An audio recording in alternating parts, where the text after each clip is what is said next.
我的妈呀！德爷这一次捕捉到了一只野猪，挨饿德翻身变成了干饭德。大家好，我是德爷的小米粉吃瓜姐。德爷这次将要来一场史诗级的大冒险，带着妻子劳拉和2岁的儿子朗恩一起前往印度的一座荒岛生存1个月。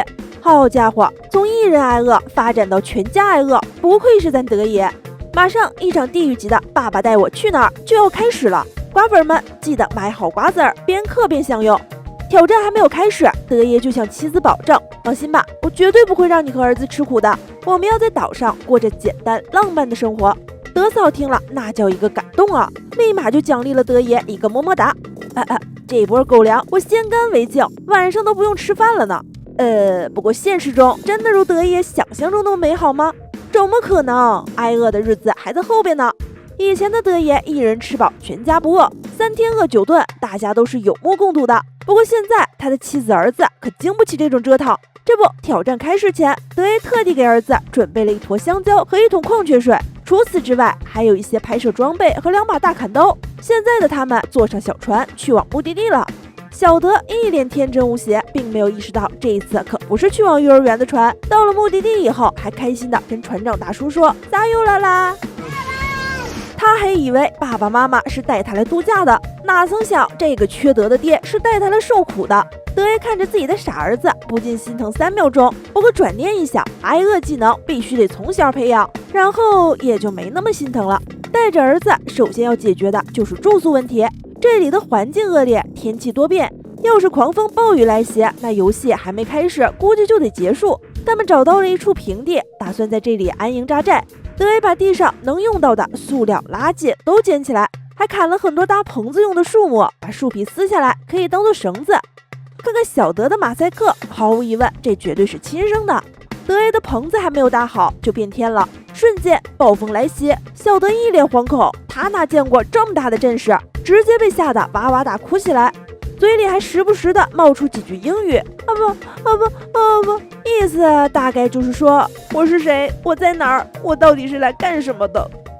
其实这是瓜姐翻译的。德爷看着自己的妻儿正经受着暴雨的吹打，他开始有点后悔了。不过后悔归后悔，棚子还得继续搭。很快棚子就完工了，这时候儿子已经睡着了。接下来岂不是小两口的幸福时间？很快就到了第2天，今天风和日丽，德爷打算拿1根香蕉给小德当早餐，结果发现香蕉居然被蚂蚁给吃掉了。蚂蚁表示，谁叫你吃我们的同伴，这一次我们就吃你儿子的食物，看你能怎么着。无奈德爷只好去沙滩上找吃的了，掰开石头发现了2只小螃蟹。德嫂和儿子也在沙滩上开始找食物，有了食物，接下来就要生火了。本来生火对德爷来说是最拿手的活儿，但是今天不知道是咋回事，手都磨破皮了，愣是没弄出一点火星。没办法，只能让妻子来帮忙了。看着德嫂这娴熟的操作，就知道这肯定不是第一次了。正所谓夫妻同心，其利断金，很快就完成了生火。德爷看着劳累的妻子，心疼的给了一个抱抱。德嫂把食物放在火上烤，3只螃蟹刚好1人1只 ，beautiful。第2天就吃上了自助海鲜，感觉还算是不错的。小德可是一点都不挑食，不仅给啥吃啥，还把带壳的螃蟹腿都给吃了。吃饱了以后，他们就打算四处逛一下，看看能不能找到淡水。看到了岩壁上有山泉水，德爷表示这可是难得的纯天然农夫山泉。渴了2天的德嫂听到他这么一说，想都没想，直接就瘫在地上咕噜咕噜的喝了起来。味道真是不错，清爽甘甜。孩儿他爹你也来试试。德爷看着石壁上那么多的污渍和小虫，想想还是算了吧，怕这水污染了，喝着会不舒服。好家伙，感情这是把自己的妻子当做小白鼠吗？果然没过一会儿，小白鼠就不舒服了，开始肚子疼，他呕吐发烧。德爷很心疼地对着妻子说，还好刚刚我没有喝那个水，真是万幸。我要是德嫂，估计这会儿德爷就不定在那儿待着了。妻子目前有所好转，德爷打算1个人绕着小岛转一圈，看看能不能在沿途找到一些食物和水。他来到了一片树林，这里有很多的竹子，竹子可是求生的万能装备。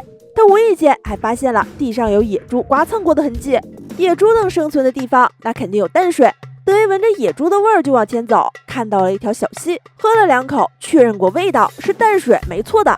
找到水源不给的笑出声来，那都不是德爷的风格。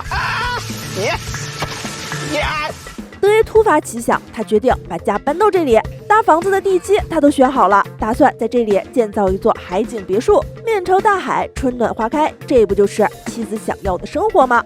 今天收获满满，是时候该回家了。他打算沿着海滩走回去，此时德嫂正在焦急地等他回家。他不知道德爷现在正面临着死亡悬崖。没错，德爷沿着海滩来到海岸边，前面没有路，如果原路返回的话，今晚恐怕是没有办法回到妻儿身边了。跳到海里，走捷径回去，只要半个小时。面对回家的诱惑，尽管脚下是悬崖和海浪，德爷还是毅然决然地跳了下去。只见他一个信仰之跃，然后就开始了痛苦的挣扎。最终，他平安地到达了岸上，莫名的有一种劫后余生的感觉。太阳落山前，德爷回到了营地。德嫂泪眼汪汪地看着德爷啊，夕阳下，沙滩上，两人相拥相伴，真是苦了小德呀！年纪轻轻的就当上了几千瓦的电灯泡。哎，这波狗粮我是吃饱了，你们呢？没饱的话就关注瓜姐，下一期不仅给你们吃狗粮，还给你们吃猪蹄儿。今天是第3天，德爷带着家人搬迁到昨天看好的新住处，他们一路跋山涉水，终于来到了新家。接下来要生火搭棚子，忙活了一天，终于可以躺下睡觉了。时间来到了第4天，今天的早餐相当丰富，有香蕉、螃蟹、椰子，不过这是他们所有的食物，吃完这一顿就没有下顿了。德爷为了让妻子、儿子过上更好的生活，打算做一根捕杀野猪的长矛。如果一切顺利的话，明天早上就可以吃到培根了。一说到野猪，德爷满脑子都是培根的各种吃法。他拿起武器，对着屏幕前的观众们秀了一波恩爱，就出发了。德爷一个人走进了森林里，突然一声清脆的猪叫声吸引了他。仔细一看，咦，那不是二师兄吗？这次不知道是调戏了哪家的姑娘，被打下凡的。正在吃东西的八戒全然没有察觉到冷血德就在他身后。德爷使出蓄力已久的大招，结果居然没啥用。二师兄护甲满级，就这点伤害还不够挠痒痒的呢。晚餐溜之大吉，德爷不得不再想其他的办法。他打算制作一个捕猎陷阱，用带刺的植物在树林里围出一个圈，留2个口让野猪进来，然后在里边设好圈套，这样野猪竖着进来，横着都别想出去。陷阱布置好，德爷在附近随便找一个地方趴下，就准备睡觉了。最终他们能不能吃到培根，德爷和家人到底还会经历哪些磨难，他们到底能不能完成这次挑战，让我们拭目以待吧。好了，今天的故事就讲到这里，关注吃瓜姐，我们下期继续。